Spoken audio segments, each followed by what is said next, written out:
right, switching gears, turn to weather now. Zoe, it was warm today. How long is this going to stick around? Just today. It's going to be cooling down by about 10 degrees by tomorrow, staying cool through Wednesday, and then warming right back up just in time for next weekend. So a bit of a roller coaster on the way. Get ready for it. But if you enjoyed the heat today, it's not going to be as hot tomorrow. But hey, at least it will be coming back by the later parts of the work week and into the weekend. Plenty of sunshine inland, blue skies, but you notice quite a lot of that fog that's just sitting along the coast. It's making its way through the Golden Gate, and it's going to get more widespread overnight tonight and into early tomorrow as a very weak storm system is passing to our north. That's the reason that we're going to be cooling down. But hey, right now we're still in the mid to upper 80s across parts of the Bay. Livermore, 89 degrees. You did reach that 90-degree mark earlier this afternoon. Concord, 86 right now. San Jose, 80.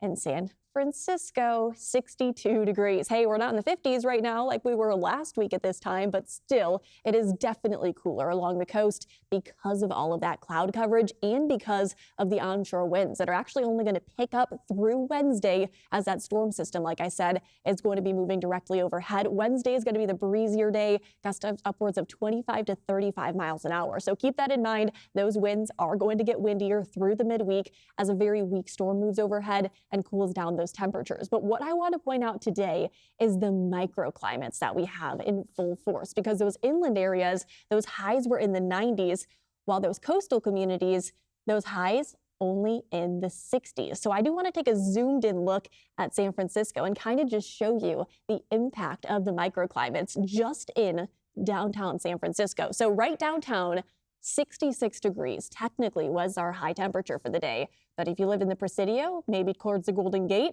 your high was only 58 degrees. But then you had a little bit farther south, a little bit away from the coast, a little bit closer to the Bay, 76 degrees. In Portola, head over to Oakland, 72 degrees. So those microclimates, about a 10+ degree spread, depending on where you are. Whether you're in Oakland, whether you're in downtown San Francisco, whether in Portola, whether you're in the Presidio. It's really interesting to see the impact of those microclimates, all thanks to, again, the onshore winds and the cloud coverage. That is only going to get more and more widespread throughout the overnight hours and into early tomorrow. So yes, the fog is going to come back in full force, and it's going to keep those temperatures a bit cooler tomorrow afternoon.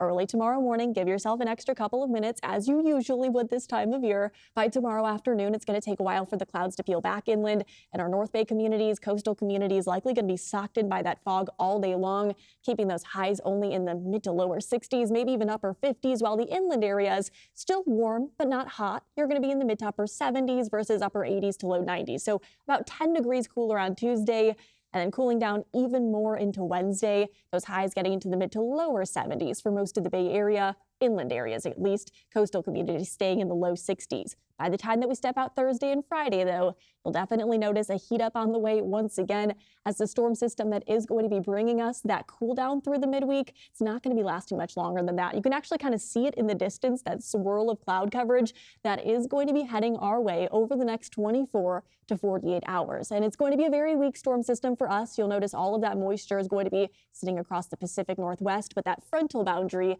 that is going to be the reason that we're going to stay cool through Wednesday and then heating right back up by the time that we step out into the later parts of the upcoming week. So it's only a 2-day cool down, Tuesday and Wednesday. By Thursday and Friday, inland areas, you'll be right back into the 80s and likely going to be staying seasonable through the weekend of weather ahead of us with plenty of sunshine, not just for our inland areas. It also looks like along the coast, most of the cloud coverage should be breaking through the later parts of the week. A lot more sunshine is on the way, so get ready to spend time outdoors, soak up that sunshine without the excessive heat that we're seeing today.